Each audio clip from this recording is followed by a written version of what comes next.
Hello friends, welcome to momos good life. আশা করছি সকলে খুব ভালো আছেন। আর আজকে আমি মেঘালয়া ডে 3 নিয়ে চলে এসেছি। আজকে এই ব্লগে আমি যেটা কভার করব সেটা হচ্ছে দ্য লিভিং রুট ব্রিজ। একদমই তাই, বিখ্যাত ডাবল ডেকার ব্রিজ বলে আমরা যেটাকে জানি। আজকে আমরা সেখানেই যাচ্ছি।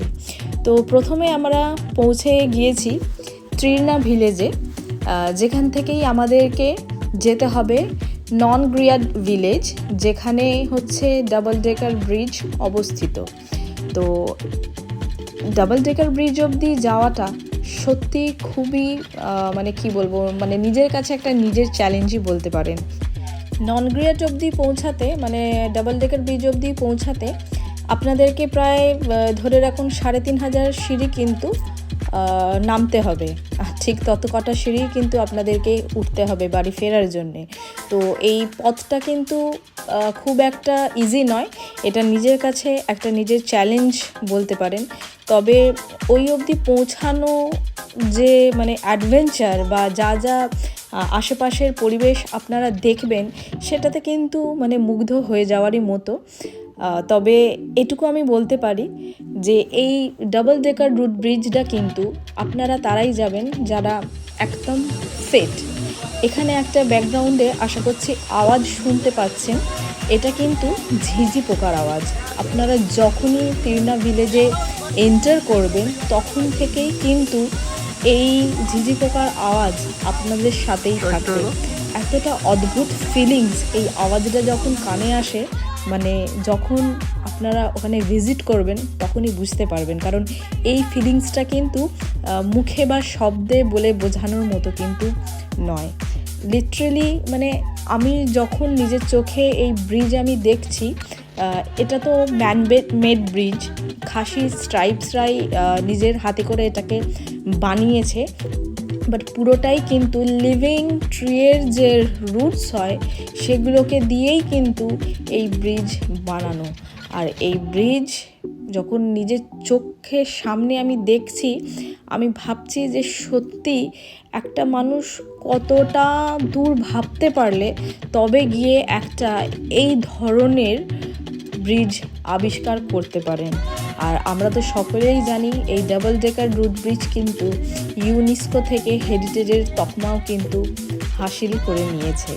তো সেই জায়গায় দাঁড়িয়ে আমি এটুকুই রেকমেন্ড করব, আপনারা কিন্তু মেঘালয়া বেড়াতে এলে এইখানে অতি অবশ্যই আসবেন।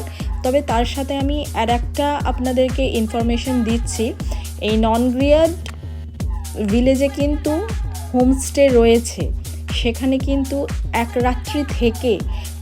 আর এখান থেকে রেনবো ফলসে আমরা যাইনি, আপনারা রেনবো ফলস হয়ে দেন কিন্তু আপনারা ফিরতে পারেন। তাহলে এই যে জার্নিটা যে এতটা হেট্রিক, সেটা কিন্তু একটু হলেও কম হবে।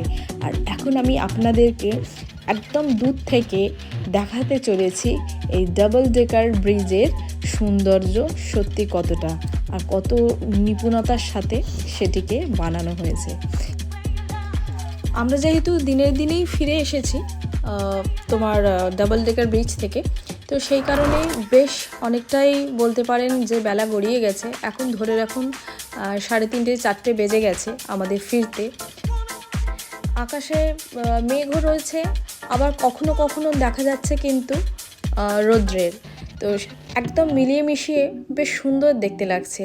তবে যেতে যেতে এটুকু বুঝলাম, এই রোদটা কিন্তু বেশিক্ষণ থাকার কথা নয়। কারণ আমাদের যিনি ড্রাইভার ছিলেন উনি বললেন যে আমি এখন যে রুটটা দিয়ে আপনাদেরকে নিয়ে যাচ্ছি, এখানে দেখবেন যখন খুশি কিন্তু মেঘ এসে আপনাকে ঘিরে ধরেছে। আর সত্যিই তাই, চোখের পলকের ভেতর এতটাই মোটা মেঘের ভিতরে আমরা ঢুকে গেলাম। আমি তো প্রথমে ভেবেছিলাম যে এটা হচ্ছে কুয়াশা, বাট এটা কুয়াশা নয়, এটা পুরোটাই মেঘ। কারণ উনি এটা জানালেন যে এইভাবেই কিন্তু মেঘ যেখানে খুশি আনাচে কানাচেতে ভেসে বেড়ায়। আর এই কারণেই হয়তো এই জায়গাটির নাম মেঘালয়া। সত্যি দেখতে এতটা অপূর্ব লাগছিল যে এত কাছ থেকে মেঘ দেখতে পাবো, এটা আমি কখনো ভাবতে পারিনি।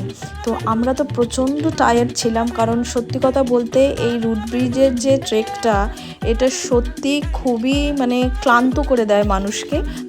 আর এই ক্লান্তির জন্যই আমি ড্রাইভারকে বললাম যে কোনো ভালো ক্যাফেটেরিয়াতে প্লিজ একটু দাঁড়ানোর জন্যে, কারণ সত্যি কথা কি বলুন তো, সারাদিনের পর একটা ভালো কফি বা চা সত্যি খুব দরকার ছিল।